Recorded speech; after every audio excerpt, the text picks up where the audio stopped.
দেশবাসী।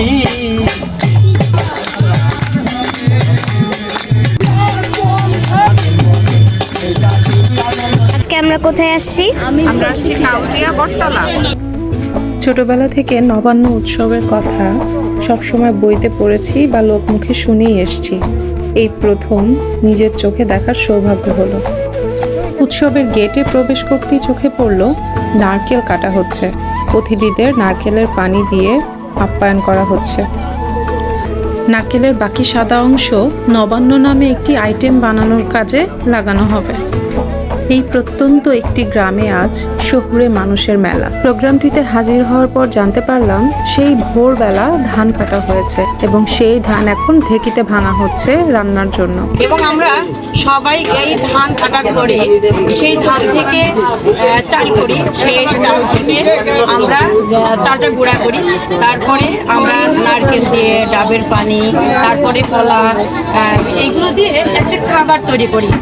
সেই খাবারটা তৈরি করে আমরা সবাইকে দিই। সেটাই হচ্ছে আসলে নবান্ন। জীবনে প্রথমবার ঢেকিতে পা রাখার সৌভাগ্য হলো। না, কাজটি কিন্তু একেবারেই সহজ ছিল না। এই তো বেশ রান্নার প্রস্তুতি চলছে। একেবারে ধোয়া ওঠা গরম গরম খিচুড়ি। সকাল সকাল এত লোকের মধ্যে বসে খিচুড়ি খাওয়ার মজাই আলাদা। এই কারণে কলা পাতা নিয়ে আমিও বসে পড়লাম। আজকে আমরা কোথায় আসছি? আমরা আসছি কাউটিয়া বটতলা। খাবারটা কেমন? অগ্রহায়ণ মাসের 1 তারিখে নতুন ধানের খিচুড়ি খেতে, নবান্ন উৎসব। কেমন খেতে? অনেক পুরাটুকটা খেতে পারবে তো? তুমি খাবে? আসো, খিচুড়িটা দেখাও। যেই চালের খিচুড়ি খেলাম সেই চাল ওরা বস্তায় করে বিক্রি করছে। এই চালটা ঢেকিতে ভাঙা চাল। এখানে ইরিও বড় নাই।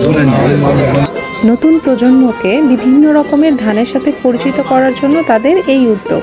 মধু, কালোজিরার তেল, সরিষার তেল, তিলের তেল এগুলো তারা বিক্রি করছিল। কুয়াশা মাখা একটি নতুন সকাল যেন অনেক কিছু শেখালো আমাদের।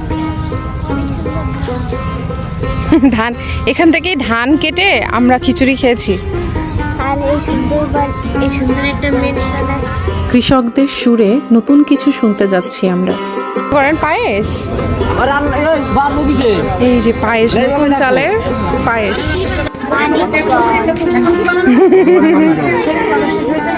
ঠিক আছে। শোনেন দেশবাসী,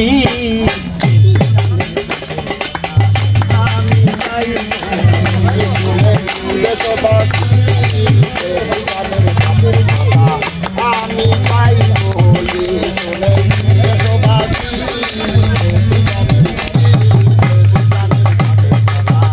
আমি যাই বলি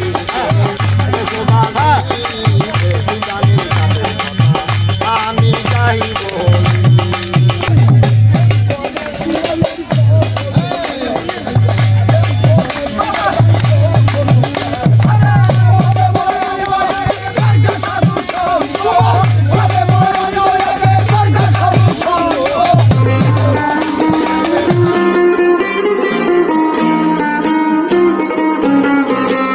পাহাড়ে যেই জুমঘরের আশায় ছুটে চলি, এখানে এসে দেখলাম আমাদের দেলোয়ার ভাই সেই রকম একটি জুমঘর বানিয়ে রেখেছেন।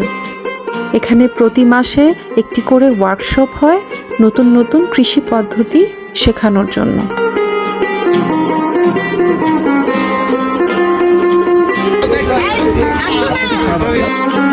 এখানে এখন যেই প্রসেসটি দেখতে পাচ্ছেন এর নামই হচ্ছে আসল নবান্ন। কলা, খই, দই আরও নানান কিছু দিয়ে মাখিয়ে এই নবান্ন তৈরি করা হয় সবাইকে একটু একটু করে দেওয়ার জন্য। এখানে সুন্দরী যে রমণীদের দেখতে পাচ্ছেন এরা কিন্তু কেউই এই গ্রামের না। 2-1 বাদে বাকি সবাই ছুটে এসেছে শহর থেকে।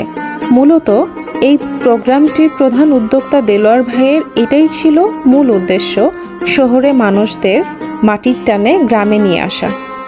খিচুড়ির পর এখন পায়েস, সেমাই পিঠা আর সেই নবান্ন খাওয়ার পালা। আপনারা যাই বলেন না কেন, দেলোয়ার ভাই কিন্তু তার উদ্দেশ্যে একেবারেই সফল।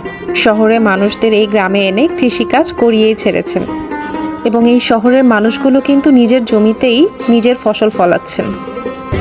সায়র বাজার করেছে এখান থেকে চাল, জবের ছাতু, তেল, এগুলো। এখন সে বাসায় যাবে।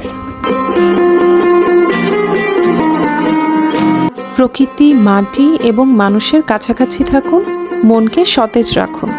ভালো থাকবেন। খোদা হাফেজ।